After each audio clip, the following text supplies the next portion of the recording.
Indian revised version IRV Telugu 2019 వాడుక భాషా Bible నుంచి ఆదికాండము 32వ అధ్యాయము. యాకోబు తన దారిలో వెళ్తూ ఉండగా దేవదూతలు అతనికి ఎదురయ్యారు. యాకోబు వారిని చూసి, ఇది దేవుని సేన అని చెప్పి ఆ చోటికి మహానయీము అని పేరు పెట్టాడు. యాకోబు ఎదోము ప్రాంతంలో అంటే శేయీరు దేశంలో ఉన్న తన సోదరుడు ఏశావు దగ్గరికి తనకు ముందుగా దూతలను పంపి, మీరు నా ప్రభువైన ఏశావుతో ఇంతవరకు నేను లాబాను దగ్గర నివసించాను. నాకు పశువులు గాడిదలు మందలు దాసీజనము ఉన్నారు. నీ అనుగ్రహం నాపై ఉండాలని నా ప్రభువుకు తెలపడానికి పంపాను అని నీ సేవకుడైన యాకోబు అన్నాడు అని చెప్పండి అని వారికి ఆజ్ఞాపించాడు. ఆ దూతలు యాకోబు దగ్గరికి తిరిగి వచ్చి, మేము నీ సోదరుడైన ఏశావు దగ్గరికి వెళ్ళాం. అతడు 400 మందితో నీకు ఎదురు వస్తూ ఉన్నాడు అని చెప్పారు. అప్పుడు యాకోబు చాలా భయపడి హతాశుడై, ఏశావు ఒక గుంపు మీదకి వచ్చి దాన్ని హతం చేస్తే మిగిలిన గుంపు తప్పించుకొని పోవచ్చు అనుకొని తనతో ఉన్న ప్రజలను, మందలను, పశువులను, ఒంటెలను 2 గుంపులుగా చేశాడు. అప్పుడు యాకోబు, నా తండ్రి అబ్రహాము దేవా, నా తండ్రి ఇస్సాకు దేవా, నీ దేశానికి నీ బంధువుల దగ్గరికి తిరిగి వెళ్ళు, నీకు మేలు చేస్తాను అని నాతో చెప్పిన యెహోవా, నువ్వు నీ సేవకుడికి చేసిన ఉపకారాలన్నిటికీ నమ్మకత్వమంతటికీ నేను పాత్రుణ్ణి కాను. ఎందుకంటే కేవలం ఈ నా చేతి కర్రతో ఈ యోర్దాను దాటాను. ఇప్పుడు నేను 2 గుంపులు అయ్యాను. నా సోదరుడు ఏశావు చేతి నుండి దయచేసి నన్ను తప్పించు. అతడు వచ్చి పిల్లలని, వారి తల్లులను నన్ను చంపుతాడేమో అని భయపడుతున్నాడు. నాతో నేను నీకు తోడై తప్పకుండా మేలు చేస్తూ వారి సంఖ్యను బట్టి లెక్కించలేని సముద్రపు ఇసుకలాగా నీ సంతానాన్ని విస్తరింపజేస్తాను అని నువ్వు సెలవిచ్చావు కదా అన్నాడు. అతడు అక్కడ ఆ రాత్రి గడిపి తాను సంపాదించిన దానిలో తన అన్న ఏశావు కోసం ఒక కానుకను సిద్ధం చేశాడు.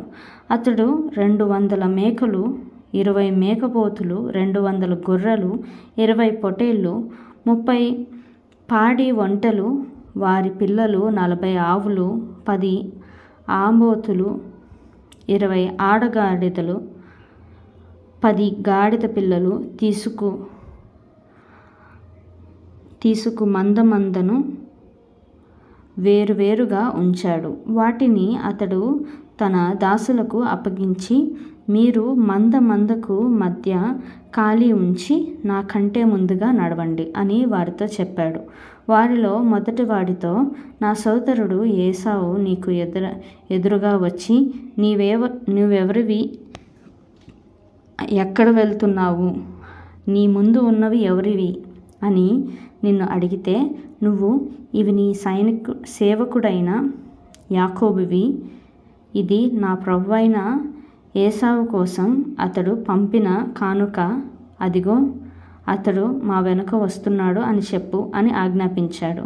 నేను ముందుగా పంపుతున్న కానుకల వలన అతనిని శాంతింపజేసిన తర్వాత నేను అతనికి కనబడతాను. అప్పుడు అతడు ఒకవేళ నా పైన దయ చూపుతాడేమో. కాబట్టి మీరు ఏశావును చూసి, ఇదిగో నీ సేవకుడైన యాకోబు మా వెనకాలే వస్తున్నాడు అని చెప్పాలి అని వారికి చెప్పాడు. 2వ గుంపుకు 3వ గుంపుకు మందల వెంబడి వెళ్ళిన వారందరికీ అతడు ఇదే విధంగా ఆజ్ఞాపించాడు. అతడు ఆ కానుకను తనకు ముందుగా పంపి తాను గుంపులో ఆ రాత్రి నిలిచిపోయాడు. ఆ రాత్రి అతడు లేచి తన 2 భార్యలను, తన 2 దాసీలని, తన 11 మంది పిల్లలను తీసుకు యబ్బోకు రేవు దాటిపోయాడు. యాకోబు వారిని ఆ ఏరు దాటించి తనకు కలిగిందంతా వారితో పంపివేశాడు. యాకోబు ఒక్కడు మిగిలిపోయాడు. ఒక మనిషి తెల్లవారేదాకా అతనితో పెనుగులాడాడు. తాను గెలవకపోవడం చూసి అతడు యాకోబు తోట గుట్టి మీద కొట్టాడు. అప్పుడు ఆయనతో పెనుగులాడడం వలన యాకోబు తొడ గూడు జారిపోయింది. ఆయన తెల్లవారుతున్నది, నన్ను పోనీయి అన్నప్పుడు యాకోబు, నువ్వు నన్ను ఆశీర్వదిస్తేనే గాని నిన్ను పోనీయను అన్నాడు. ఆయన, మీ పేరేమిటి అని అడిగాడు. అతడు యాకోబు అని చెప్పాడు.